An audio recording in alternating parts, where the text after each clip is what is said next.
Hello दोस्तों, आज मैं आप लोगों के बीच लेकर हाजिर हूँ एक ऐसे महान व्यक्ति के बारे में जिन्होंने भारत को एकजुट करने में बेहद अहम भूमिका निभाई थी। जी हाँ, हम बात कर रहे हैं भारत के लौह पुरुष सरदार वल्लभ भाई पटेल के बारे में। दोस्तों, भारत के लौह पुरुष माने जाने वाले सरदार वल्लभ भाई पटेल, जिनका पूरा नाम वल्लभ भाई झाबेर भाई पटेल था, उनका जन्म 31 अक्टूबर 1875 को बम्बई ब्रिटिश भारत में हुआ था।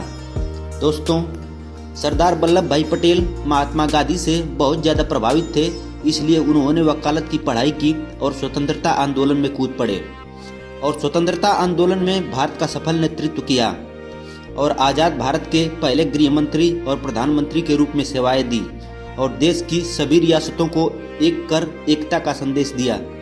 दोस्तों, सन 1918 में किसानों और अंग्रेजों के बीच खेड़ा जिले में संघर्ष हुआ, जिसमें गुजरात का खेड़ा जिला भयंकर सूखे की चपेट में आ गया, जिसके कारण किसान कर देने में समर्थ नहीं थे, लेकिन अंग्रेज सरकार ने भारी कर लेना उचित समझा। इसके बाद गांधी जी और सरदार पटेल के नेतृत्व में आंदोलन किया गया और आंदोलन सफल हुआ और अंग्रेज सरकार को झुकना पड़ा।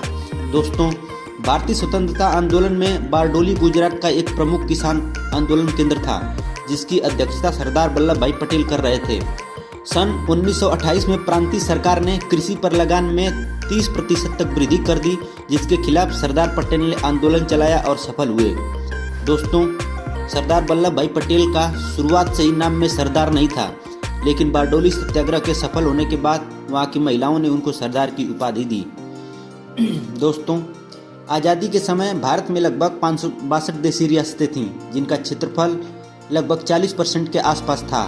उनको एक करने के लिए सरदार पटेल को लौह पुरुष कहा जाता है। देशी रियासतों के एकीकरण में सरदार पटेल का साथ बीपी मेनन ने दिया था। सरदार पटेल के कहने पर सभी राज्यों ने विलय पत्र पर हस्ताक्षर कर दिए। केवल 3 राज्यों ने, जिनमें जम्मू कश्मीर, जूनागढ़ और हैदराबाद शामिल है, उन्होंने विलय पत्र पर हस्ताक्षर नहीं किए।